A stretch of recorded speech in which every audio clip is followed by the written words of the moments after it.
You're listening to the Author Stories Podcast, bringing you the story behind the stories and the storytellers. Margaret White, Terry Brooks, Sheena Kamal, Matthew Quick, JT Ellison, Walt D. Williams, Brad Thorn, Corey, Dr. O, Brandon Sanders, Robin Mom, Ernest Klein, Jim Butcher, Sherwin Harris. Visit hankgarner.com for archives of all the shows. Today's guest is... Thanks for joining me again for the Author Stories Podcast, where I bring you the story behind the stories and the storytellers. Today I am super excited to have Lucy Score on the show with me. She, if you like romance and steamy romance especially, I guarantee you have a Lucy Score book on your Kindle or on your bookshelf. Fascinating, wonderful, heartwarming stories that bring a little extra. And I'm excited to have you on the show today. Welcome to the show, Lucy. Thank you. I'm excited to be here. I'm excited to have you. Lucy, we begin each show with the same question, and that question is, what is your first memory of wanting to be a writer or storyteller? Ooh, it was before I was in school, before I knew my alphabet. I remember walking around with a little notebook, and I would just doodle little, I guess technically it was cursive E's. And I wanted to be a writer of some kind for as long as I can remember. But yeah, that was the earliest memory. I think I ended up going to school for journalism because I wanted to be the next Lois Lane, and found out that was not my calling. I know lots of people that got their start in journalism or in journalism school, and I'm always fascinated by the people that start there but then go on to write fiction. And this is not a dig at journalists making things up, although you could probably crack some pretty good jokes about that. But anyway, that's not what I'm getting at. Are there certain tools that you pick up, even if journalism is not your thing?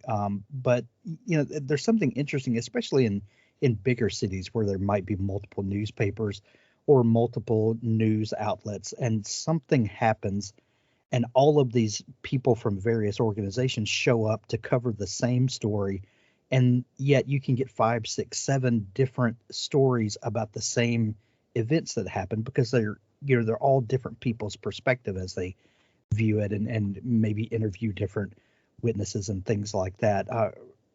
I find that interesting that you kind of pick up those tools along the way. But is there anything that you can point to from journalism that makes you a better fiction writer?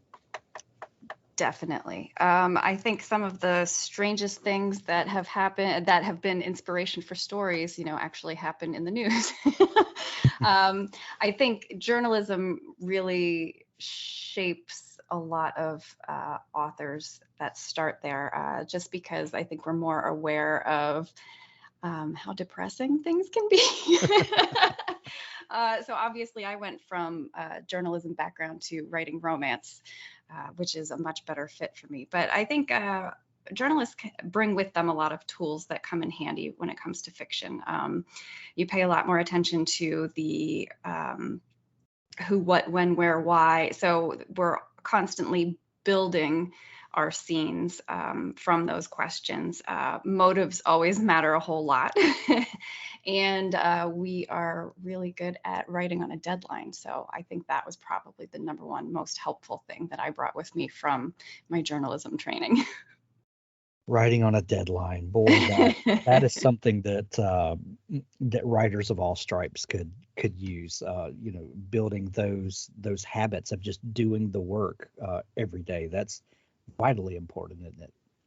It is. And learning that you have a really short time to capture your audience's attention. So every word matters.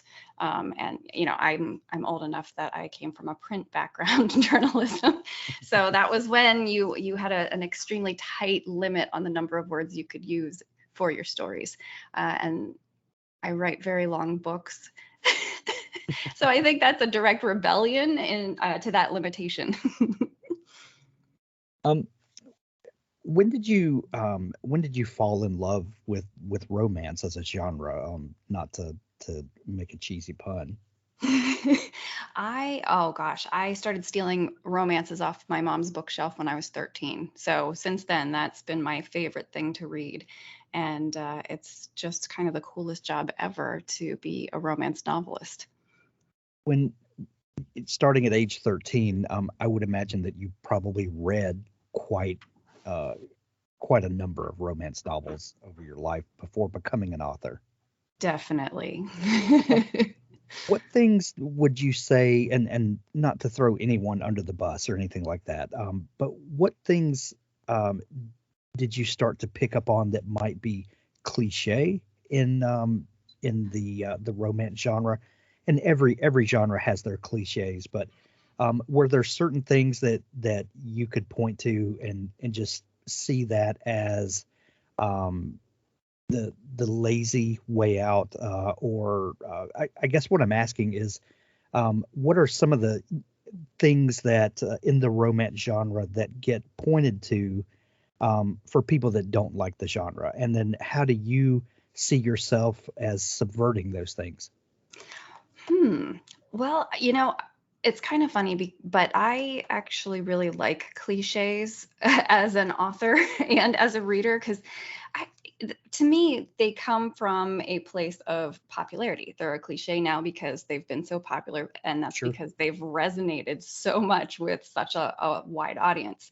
So I don't really think too much about things like that. I do have certain things that are kind of pet peeves to me that as I've grown as an author, I kind of try to stay away from things like, a lot of romance follows a pretty specific formula, and that usually includes a breakup towards the, 2/3 or 3/4 mark of the storyline.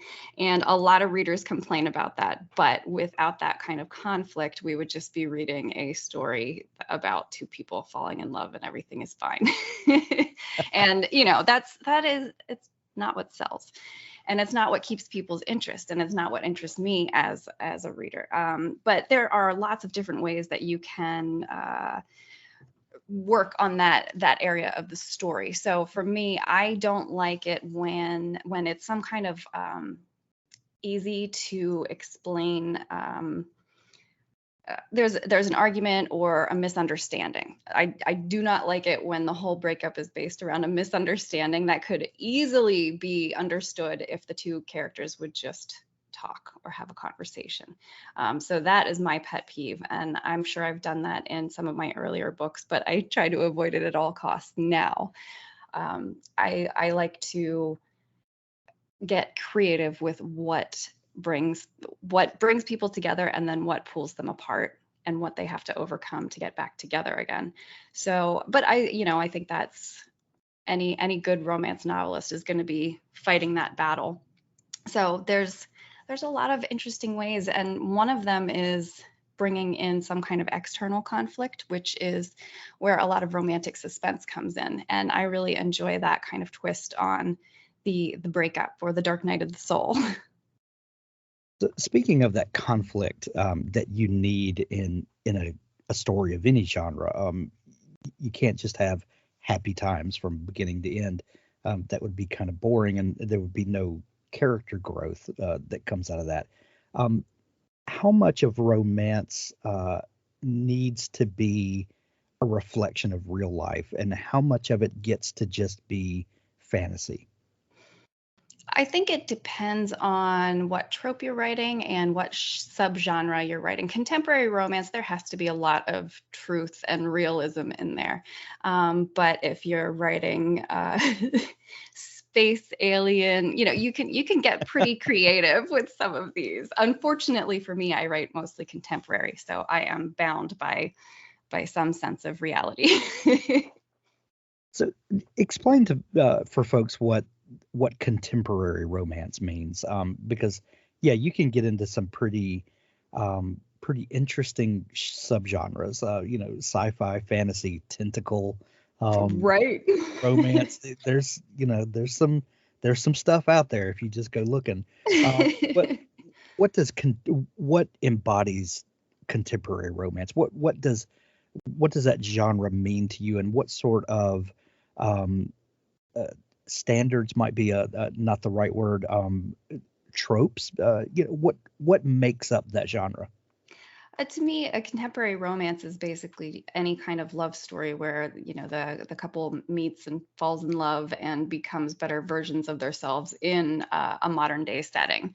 So it's the pretty much broadest category you can get. It's not limited by setting or any specific kinds of relationship issues. It's just that it's set in current day time.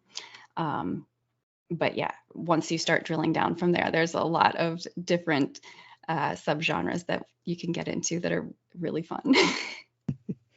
One thing that I love about your books, Lucy, is that there is um, a sense of levity that you put into your books, and a sense of not comedy per se, although there are very funny moments, and there are you love to have snarky protagonists, and um, you know there's a certain level of I can open up the book, and I can it's not all dour, and you definitely inject humor and levity into the stories. Is it something that comes out of your personality?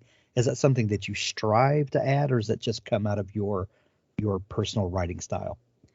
I think it's definitely a personal writing style. I also firmly believe that, life shouldn't be all angst all the time.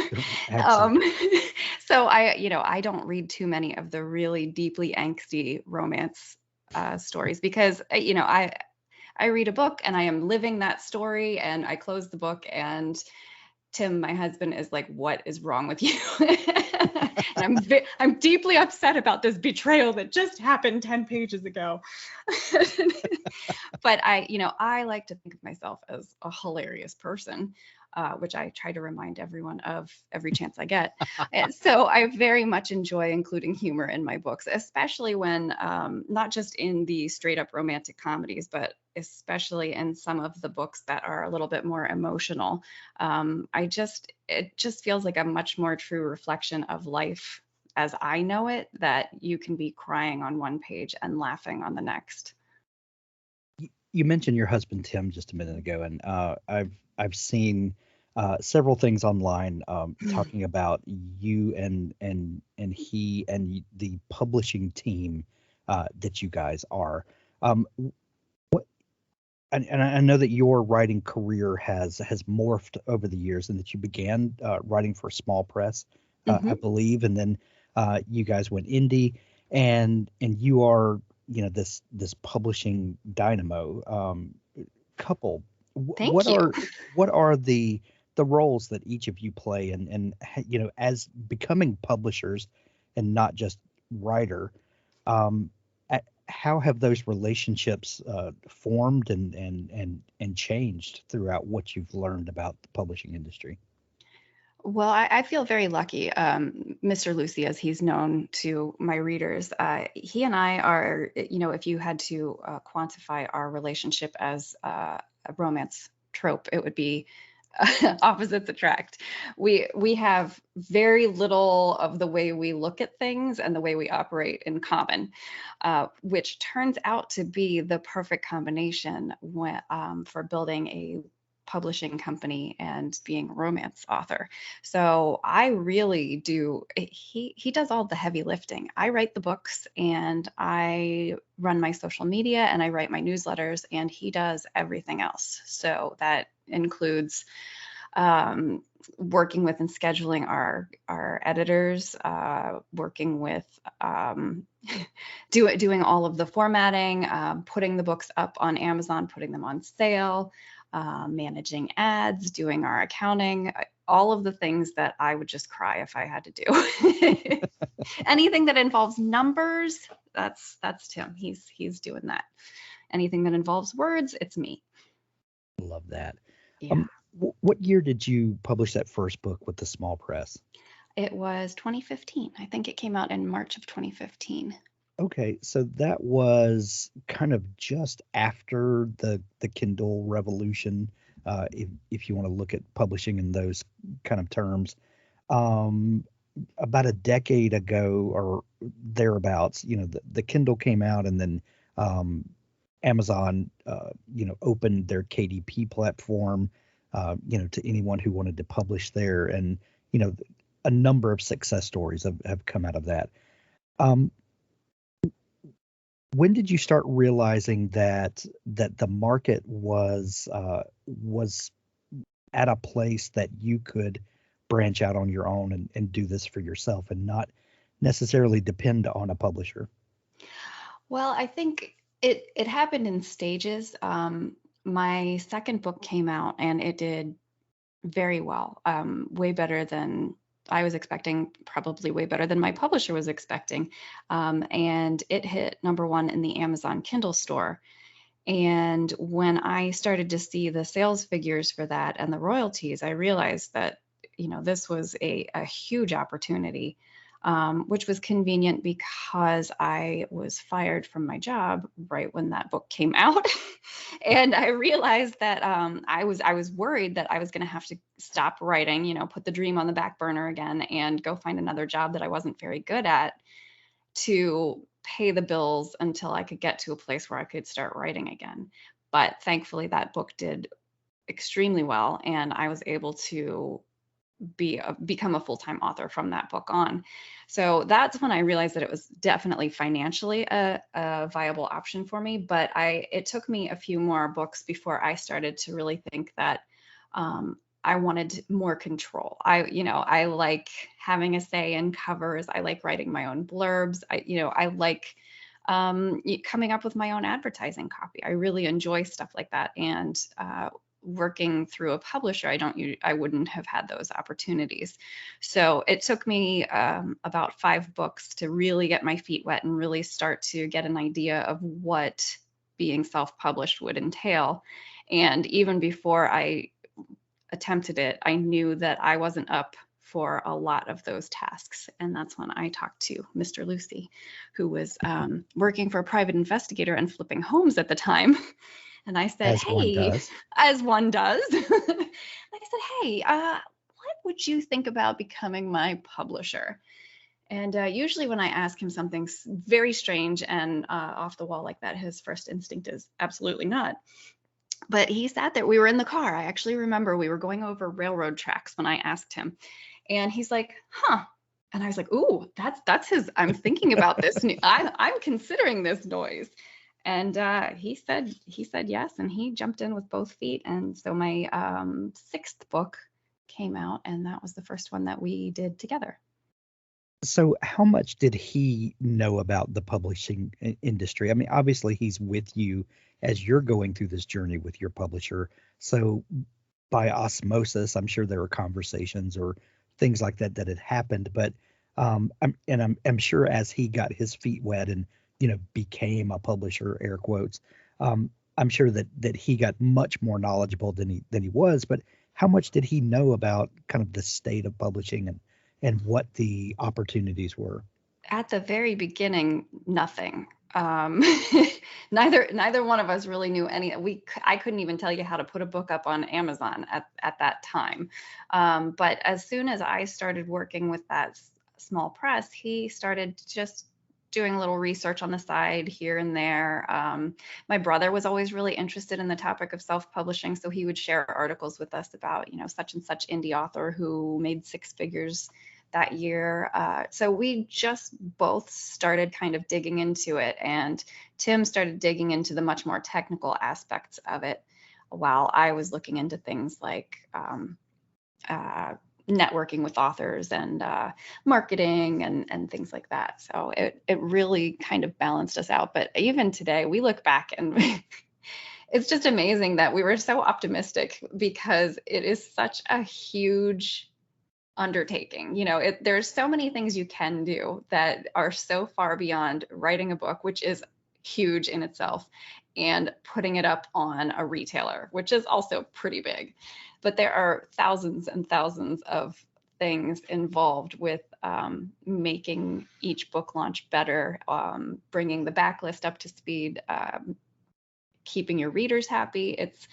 It is wild. It is never a dull moment in this house.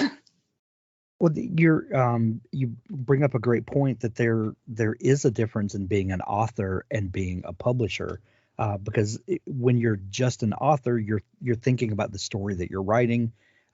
You might start jotting down ideas for what the next book will be, but when you're a publisher, you're also managing that back catalog and looking at covers. Are these covers performing well enough in the Kindle store for what the current trends are, or what's catching people's eyes now? And as the author who's in there, grinding out words every day, how much of that stuff are you?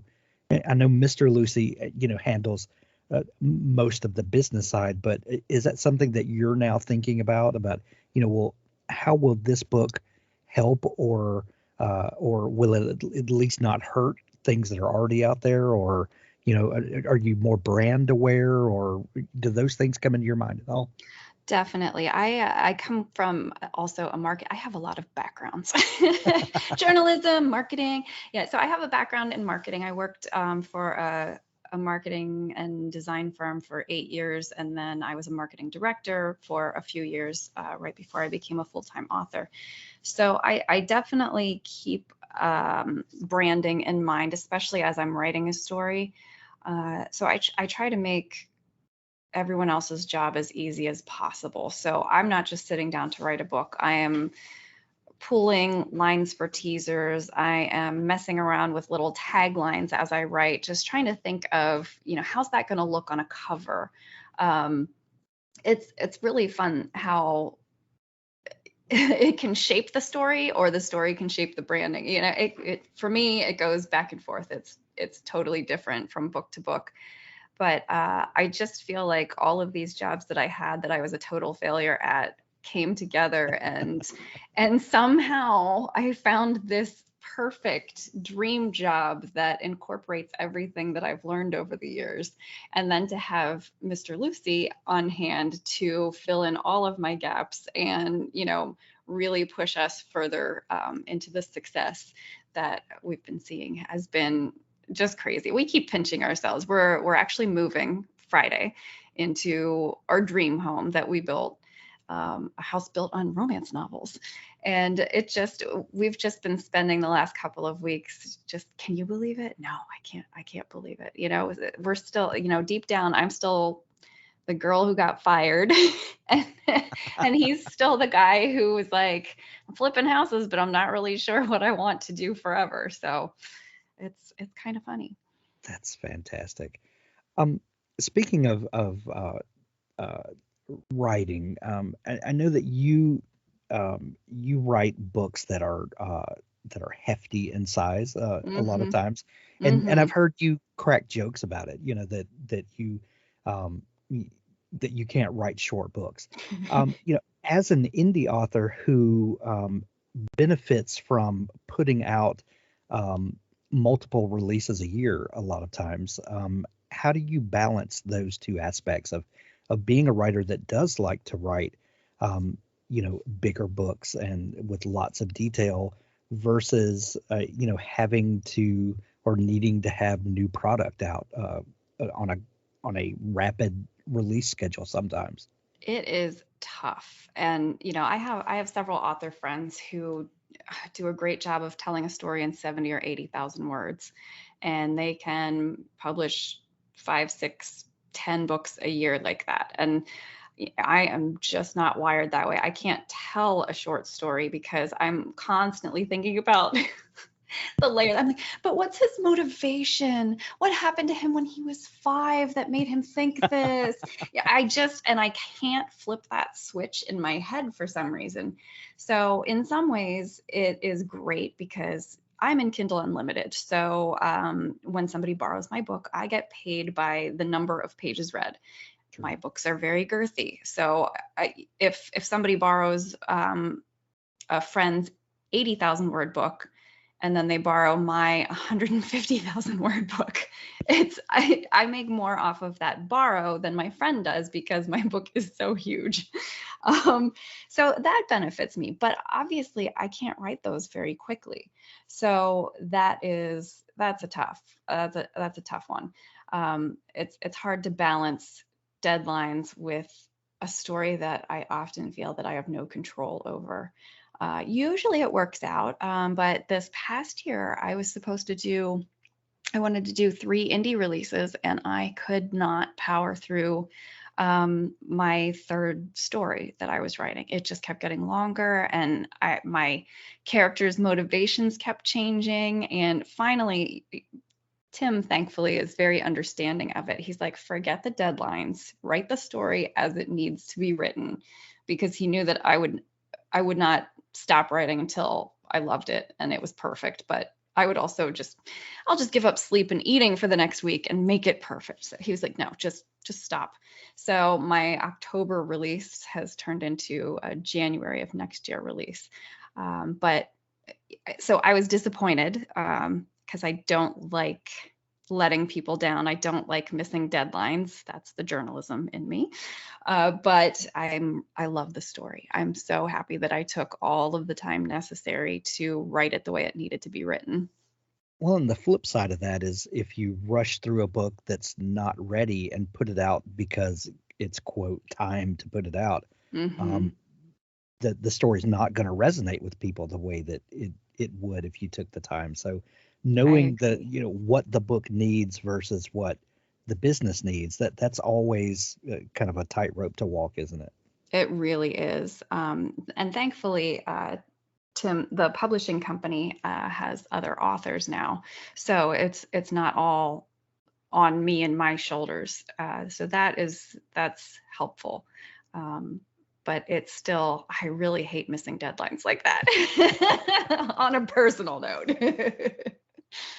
Lucy, do you consider yourself a pantser or a plotter? I am both. One of my favorite parts of the writing process is sitting down before I start the story and outlining and doing some character sketches and just kind of free writing and brainstorming. I love it when things start to come into focus and then I get itchy and I can't wait to start writing the story. But no matter how much I have put down in my outline, no matter how detailed I've gotten, it has never, ever been more than 50% of the finished product. So as I'm writing, this magic happens. And I guess that's the pantsing process, where as I'm exploring the story through the actual written word, then new ideas happen. And they just happen as if I have no control over them. I started writing my next book, and I got to chapter 2 and I ended chapter 2 and realized, hey, guess what? I just changed a whole bunch of things. I just added a whole new secondary storyline. But I love both. I love aspects of both pantsing and plotting. I don't think that I could write a good story without utilizing both. Do you have a daily writing habit? I do. I'm usually pretty strict about it because I'm very easily distracted. So I come in and sit down in my office, and I have really nice noise canceling headphones, and I have a writing playlist that I start up, and it's the same every time. But as soon as I cue it up, it's just like this trigger for my brain to understand that it's time to write. And I have this, they call it a time timer. It's a visual timer. And so instead of counting down numbers, it's actually the time you have left is in red. And so I will set it for 25 minutes, and I will sit down and do a writing sprint for 25 minutes where I'm not allowed to do anything. I can't check email. I can't get up. I can't go make coffee. I am just putting words on the page. And if things are going really badly, which happens sometimes, I use Write or Die. It's a tool online that it's for sprinting, but it's actually super aggressive, which is really funny. A lot of my author friends think it's horrible that I use this to get the words down, but it works so well for me. You can set it for you can celebrate when you hit your word goal, but I use it as more of the stick instead of the carrot. So it's, if you set your little goal, how long am I going to write? How many words do I want to write? And if you start to fall below the pace of typing to hit your word count goal, babies start crying, the screen turns red, a big giant spider drops down. So I mean, it's good for me to keep me moving. However, usually the passages that I write that way require a lot more editing, but it's great for me when I'm stuck. So yeah, so I usually do that, and I will write. I love to write for about, ideally, I love to do about 6 sprints a day, like all in one chunk if I can help it. I'll take like a 5-minute break between writing sprints and then just get back into it. Because once my brain is in that gear for writing, it is really hard to get it out of it. And it's very hard for me to do any kind of transition. So even if I say, well, I think I'll go back and write another chapter after lunch, I've already shifted gears into lunch, and now I'm lost. I'm done. So that is pretty much my writing process for now. You have an amazing story idea. You execute the writing and editing flawlessly, and now the only thing missing are readers. We can help you go from author to author superhero with Story Origin. Story Origin is a one-stop shop for marketing tools with a community of amazing authors working together to find reviewers, build mailing lists, increase sales, and collect feedback from beta readers. Everything an author needs, all in one place, from providing review copies or beta copies, reader magnets to ensure you stay connected with readers, easily distribute audio promo codes, universal retail links to send readers directly to the proper point of purchase, or provide direct download links for members of your mailing list. Story Origin has all the tools you need in one easy-to-use site. Use the promo code ASP21 at checkout when subscribing to the yearly plan, and you will get 10% off your first year. This code will expire December 31st, so hurry over and subscribe now. StoryOriginApp.com. Dabble is a proud sponsor of Author Stories. Dabble is an easy-to-use cloud-based writing tool that gives writers a way to organize, plot, and create amazing stories wherever they are. Write in our desktop app, on your Mac or Windows computer, tablet, or mobile device. Dabble syncs your latest version with the cloud on all your devices. Write anywhere and anytime inspiration strikes. We got you. Dabble is my preferred writing tool, and I think it will be yours as well. Visit dabblewriter.com for your free trial. I love the idea of the write or die, of just getting in that flow state and just letting the words come.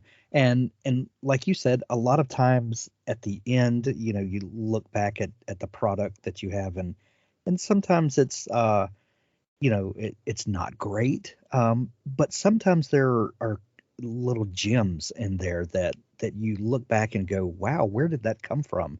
And obviously your kind of subconscious mind takes over, and you just start, the words just start coming out.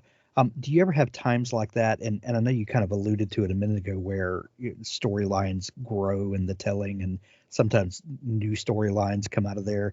But do you ever have moments where, you've got a book planned out, at least kind of a skeleton of a book that you're going to be following along, but it just goes to new places, and you just wonder, where did that come from? Oh my gosh, all the time. Sometimes I feel like I'm not writing these stories, that I'm just typing them up for whoever else wrote them. And it's usually once I'm in that kind of flow state that my brain or whatever goes with the story, and it kind of inherently knows what works. And sometimes what works is not what I had planned. It's just, I just love writing. It's like magic. Even when it's terrible, it's magic. Isn't that great? Yeah, that's so amazing. Lucy, I have to ask you this. When you were talking about tropes and cliches of writing romance earlier. Your books, um, in a lot of ways, feel like a feel good Hallmark movie, or something that like that we like to turn on at Christmas time and get all of the warm fuzzy feels. You definitely hit that emotional spot with your books, and in about 40 to 50% into one of your books, something really spicy usually Mhm. happens. And up until that point, there's a lot of buildup, Mm. and you're kind of wondering, or is this couple, is anything going to happen with them? And then something really happens with them. Do you start thinking about the emotional and the romantic tension between characters, and kind of when to have a payoff of that relationship with the reader? Do you think in terms of, like, at what point of the story these certain hallmarks need to happen? I do. I love to torture readers like that because I'm a reader and it tortures me. I love when readers are like, oh my gosh, I just want to throw this book because why can't they get together yet? Why? I love a good slow burn, when it's just this gradual build where everything that happens between these two characters matters. I just have so much fun with that. That is my jam. That's my lady jam right there. So yeah, I try to incorporate that with, and right around the 50% mark is where it usually happens. So I don't know if technically that would be the definition of slow burn, but I think everybody's definition is kind of a little personalized. But yeah, I really love to build up to that point. And one of the ways I like to do that is, my favorite trope to write is enemies to lovers. So you start as far away from a couple as you possibly can get. You have two people who can't stand being around each other, and I have to walk them up to that line and then across that line somehow. And sometimes I don't even know how it's going to happen. And when I'm outlining, I will just have a chapter marked "sexy times." And so yeah, sometimes it gets steamy. All of my books are steamy. If anybody out there is looking for non-steamy romance, don't grab a Lucy Score book. You will regret it, and it's okay. There are plenty of excellent sweet romances out there, but I don't have any. Well, to the point, your website, you've got this great blurb: writing romance so steamy her family can't look her in the eye. Let's talk practical here for just a minute. For I sure. know that that's really funny, that, and I think we all kind of understand that. But does your family know the kinds of books that you write, and what was that first conversation with them like? Oh yeah. Well, honestly, my entire family reads my books, including my father, including my uncle. Um, one of my aunts, she reads them, but she skims over the sexy times. But yeah, I was very lucky. Growing up, my parents were huge readers. We didn't talk at the dinner table. We all had our own books and we just read them. And I don't know, over a decade ago, maybe 2 decades ago, my mom and my dad had some kind of bet, and my dad lost, and mom's like, you have to read a Nora Roberts book now. And my mom and I were huge on Nora Roberts. We absolutely still love her books. So my dad grumbled about it, and he picked up the book and he's like, oh my gosh, these are amazing. So reading and reading romance have not been strangers in our house. We don't talk specifics about. It might be a little weird. Yeah, we don't talk specifics about that. In fact, for the longest time, the only holdout in my immediate family, my brother wouldn't read my books because he was grossed out.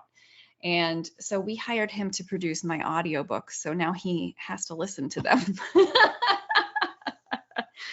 We never discuss them. When he finishes a book, That's my favorite thing I've heard today. Yeah, I'm evil, man. I was like, no, Dan, I want you to read these. So here, I'm gonna pay you to produce my audio. Okay, there you go. But yeah, he will only say that was good, or pretty much it. He doesn't want to discuss it with me. That's so funny. Yeah. That is so funny. Oh my gosh.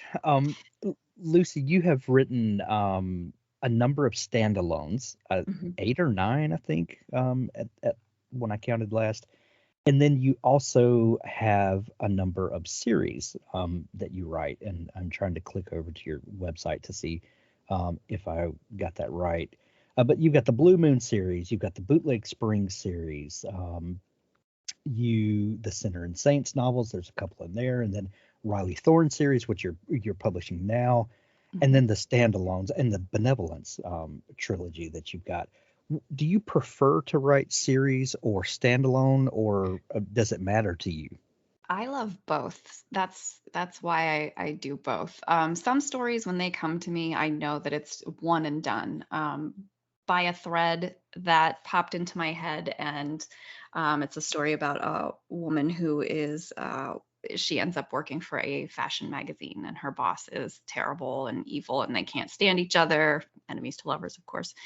But when that idea came into my head, I knew that it wasn't going to go any further than that.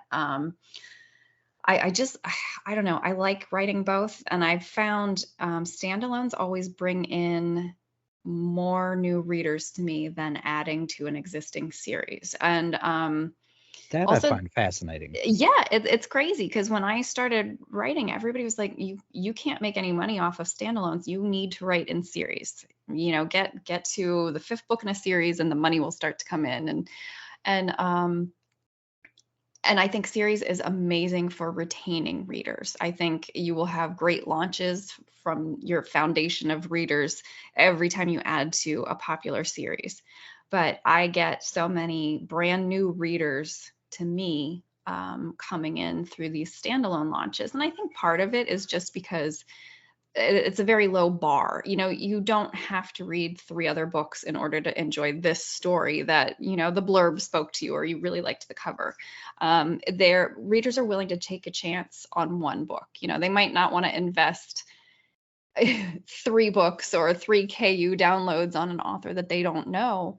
But they'll give you a shot for one standalone. And so that's really how I've grown my platform, is through the standalones. And then I've retained readers by funneling them into a series. Riley Thorn was, I sold it to Mr. Lucy as, I'm going to write this book and this is what it's about. But in my head, I was like, I want this to be a series and I want it to go on. But it was just a little bit weird enough that I didn't know if readers would follow me, because the main character is a reluctant psychic. So I don't dabble in paranormal. So my readers were not going to get used to that from me. And I also don't write to books that just followed the same couple. So it was a stretch, and I was nervous, and I figured I would write the first one, and it sold really well, and readers really seemed to like it, and they were asking for more. So I wrote the second one, and I had my fingers crossed because that was the test. That was going to be the test to see if I could go on.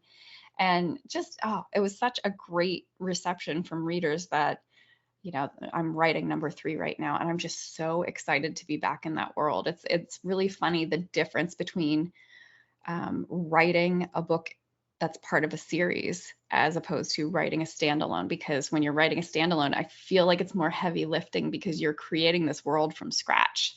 You're creating these characters out of air. And but in a series like Riley Thorn, I already have the groundwork laid. I get to just jump in and play with the story. So I love doing both. So I don't see myself giving up on one and focusing on just the other.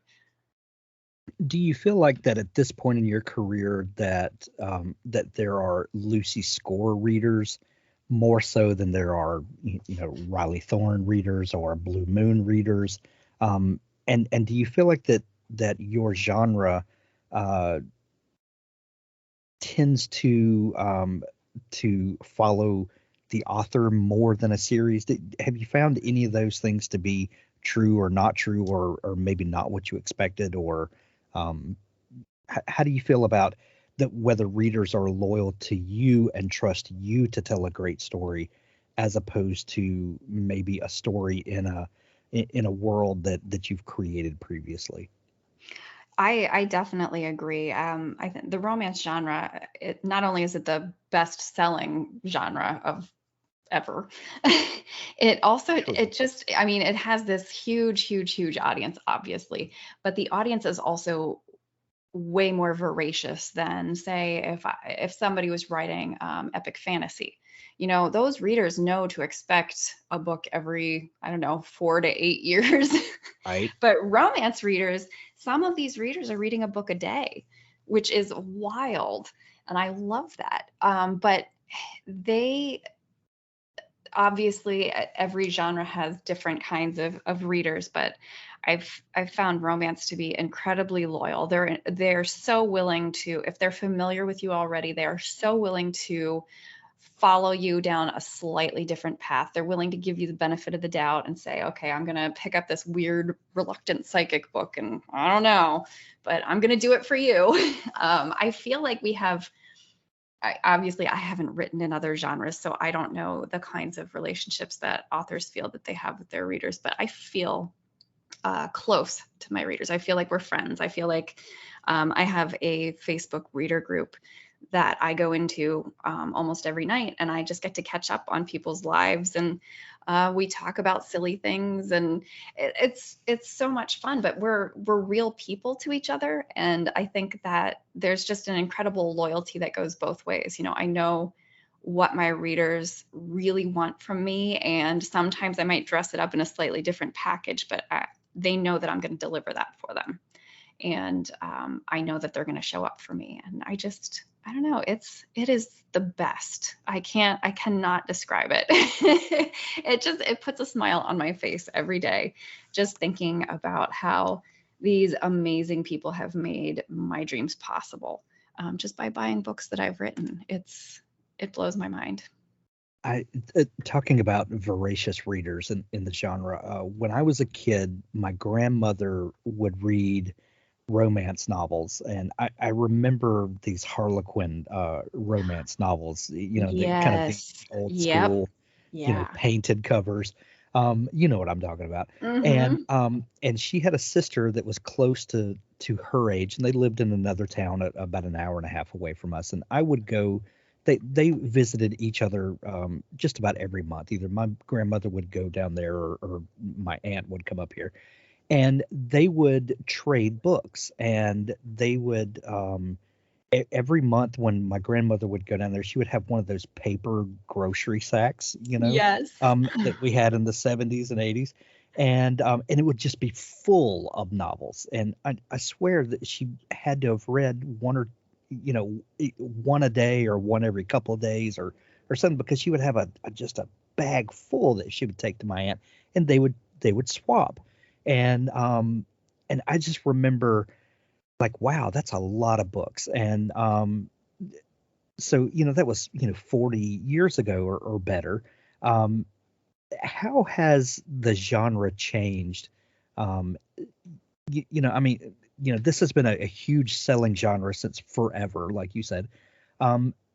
So the 40 to 45 years or so that I paid attention to it, there's been a lot going on in the genre. How has it changed so far in what you've observed, and where do you see the genre going? I know a lot of the tropes are similar. A lot of the storytelling subject matter, obviously has evolved with the times, but some of the core elements are the same. Do you see the genre pushing boundaries, changing in any way, or are there things that you're preparing for the future?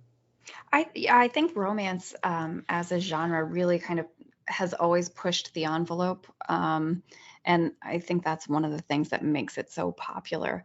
Obviously, with 50 Shades of Grey by E.L. James, that just exploded it and just brought the genre to a whole new readership. And I love when a book comes out and people who aren't readers end up picking it up and reading. And so many people got their start reading romance by picking up that book. And it's incredible that things like that can happen. So yeah, I think romance, what's happening a lot right now is it's the genre itself and the readers are demanding a lot more diversity on the page. And I think that is really exciting and obviously a long time coming. We have a long way to go when it comes to diversity and things like that. But, authors are making that effort, publishing houses are making that effort, readers are rewarding them by reading those books. So that is really cool to see. I love the audience itself is changing a little bit. I mean, it's broadening from my experience. And one of the most interesting things that happened during the pandemic work-wise for me was, I was about to launch this big standalone. I usually do one big standalone a year, and I hang my hat on that. I'm like, okay, this is the book that's going to earn us what we need to do all of these things. And it was coming out in April of 2020. So we were already over a month into the lockdown, and Tim and I were just having conversations daily on what do we do? How are we going to do this? Money is going to be tight. It feels so wrong to be just like, hey, buy my big splashy rom-com right now when people are suffering and people are dying and losing their loved ones. I felt really helpless during the whole pandemic thing just because I was just sitting at home writing romance novels. But it turns out that people really wanted that. They wanted that escape. Yes. Romantic comedies exploded during the lockdown and beyond. And one of my favorite things to come out of that is the number of men reading romantic comedies and romance in general. I think it is actually a huge portion of the growing readership of romance that it tickles me. It's just so much fun. I get emails from men who, like my dad, lost a bet with their wives and had to read a book. And they're like, oh my gosh, where has this genre been my whole life? Especially, romantic suspense where there's still thriller aspects to it, but you have this story, this love story that kind of leads the way. So yeah, I think the readership is growing and in unexpected ways like that. That has been really cool to see. I just love more and more people being proud about the fact that they read this genre. I think for a long time, people were kind of hiding their books behind little book covers or on their Kindle, but people are very proud of the genre. They're proud of the books and they're proud of the authors who are writing them. So it's just been really uplifting to be involved with and to watch happen. That's fantastic. You mentioned a little bit ago about your brother producing the audiobooks. How do you feel like that the prevalence and the explosion of the audiobook market has affected the romance genre in general and your business in particular? How has audio played into that? For me, audio has been the second biggest growing area of sales besides ebooks, which really surprised me. Because it's kind of funny in the industry. It's kind of known that it is almost impossible to advertise audiobooks. I don't know why. No one has figured this out yet, but you can't just, run a Facebook ad for audiobooks and have it perform like an ebook ad would. So we don't know what that's about, but somehow, and it seems like the readership is different for audio. A lot of audio listeners, they don't care as much about the author name or the story. Especially romance listeners, they want their favorite narrators. So that's what they focus on. So it's like this incredibly, just a different beast. But we did really well with audio last year. We cleared 6 figures, and it was so exciting to see that come in. Just from a lot of it was backlist, turning backlist books into audio, and it's been really cool to see that. I still don't think I understand fully the audio market, so it's something that we want to dig into some more. But it's definitely, it feels like a new readership. So it's another avenue to get your brand out there, to get your stories out there.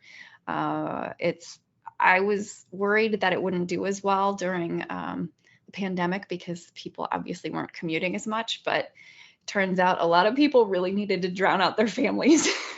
So they just popped in those earbuds and turned on an audiobook. And one great thing with the prevalence of Bluetooth earbuds, especially, you can pop one in and you can go about your day and have a book playing in one ear and still be able to function. And I think that's happening more and more as well. Yeah, it's so convenient, and it's nice that it sure makes folding laundry a lot more entertaining. Yeah, for sure. Your latest book, Riley Thorn and the Corpse in the Closet, that's your last release that came out. I know you've got another release coming out in just a few weeks, and we'll touch on that in a second. But tell us about Riley Thorn and the Corpse in the Closet. What's your elevator pitch for that book? Well, my reluctant psychic is becoming less reluctant as she helps her private eye boyfriend solve a murder. So each book, it's set in Harrisburg, Pennsylvania, which we live across the river from Harrisburg. And Harrisburg kind of becomes its own character in the story. And the corpse in the closet turns out to be this social media influencer who dies under mysterious circumstances. And Riley has to use her abilities to figure out who done it. I love it. And your book coming out in a couple of weeks. What book is that? That is Things We Never Got Over. It is brand new. It'll be number 1 in a new series. And it is set in Northern Virginia. It is enemies to lovers, of course. It is the grumpy guy who is trying very hard not to fall for the sunshiny runaway bride. Love it. I love it. What's the title of that book? Things We Never Got Over. We call it Twingo. I give all my books initial names so I can talk to readers about them before we do the big cover and title reveal. So this one has been Twingo for a long time. That's so funny.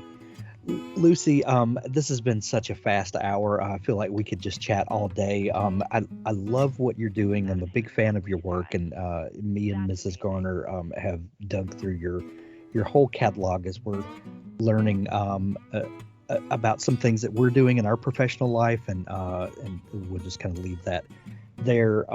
But we're a big fan of the work that you do, and just so thankful for the opportunity to get to chat with you today. We're going to link up your Amazon page in the show notes of this episode where people can run and grab all of your back catalog and all that you do. But tell people where they can find you online. I know you have a fantastic website. You also have a readers group on Facebook where you talked about earlier, where you chat with people. Where can they connect with you to find all those places? Sure. You can find me at lucyscore.com or grab me on Facebook. I have an author page there, just under Lucy Score. And my reader group on Facebook is Lucy Score's Binge Readers Anonymous. But you have to be nice and tolerate tacos to be in there. Who doesn't love tacos? Seriously. I know. I mean, burritos are fine too. Burritos are fine. They're just a taco with a different delivery method. That's right. We're going to link up all those places, and we're going to send everyone to see you. Lucy, thank you so much for taking time to come on the show today. Thank you for having me. I had a great time. I love talking about books. Now stay tuned for an audiobook excerpt from Richard Gleaves' The Jason Crane series. He was just 7 when his parents died. Eliza received the news of their death on Halloween morning, but she kept it from Jason for 2 more days. She sent him out trick-or-treating. He was a vampire. He spun around in the living room, eyes wild, shouting, "I am the living dead!" and wondering why they didn't laugh. On November 2nd, after school, Eliza told him. His parents were dead. It was a bleak time. He wanted silence. He wanted darkness. He cried great rolling tears. In early spring, he ran away from home, which means he stole $5, put a box of Cheez-Its in a pillowcase, and walked 7 blocks. He slept in a field, glad to be miserable. He wanted to freeze to death, to be with his mom and dad, to not feel anything. His grandmother found him at a playground near the river, fallen in the dust with his shoulder against the slope of a teeter-totter, the other end riderless, suspended. He saw her trudging up the hill. She looked twice her usual size in her winter coat, and frightening. "Let's go home, Jason." He knew he was in trouble. He knew what home meant. It meant a paddling or worse. Eliza opened her big winter coat and, straining, slipped down into the dust next to him. She drew him into her warm body, wrapping him in the coat. She flipped the collar up, rubbed her hands together, and cupped them over his ears. "Brr, you're an ice cube, but it feels good, kinda. It's good to get really cold sometimes. Wakes you up." They were cheek to cheek against the teeter-totter, bundled together as the sky turned from gray to orange. The ground stung, but they sat a long time. "Why?" The word was just a tiny puff of vapor that slipped from his lips and into the wind, but it was also big and heavy. She knew what his little boy heart had asked. She understood the universe of longing and confusion and hurt in that one whispered word.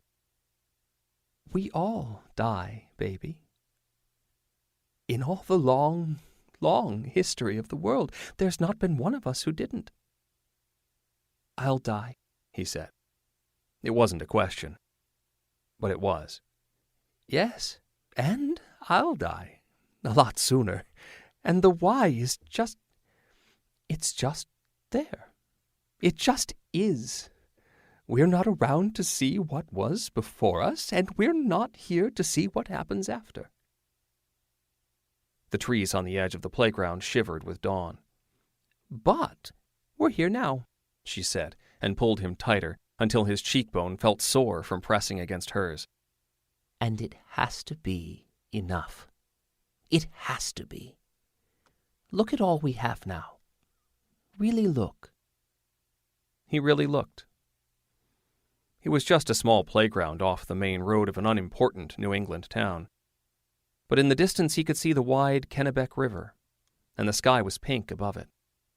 He saw small ships moored, trimmed in red and baby blue, rocking against the current.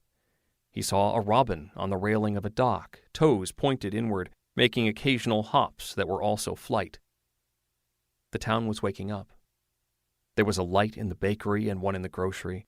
There was an empty can of beer on a picnic table and wildflowers by the road.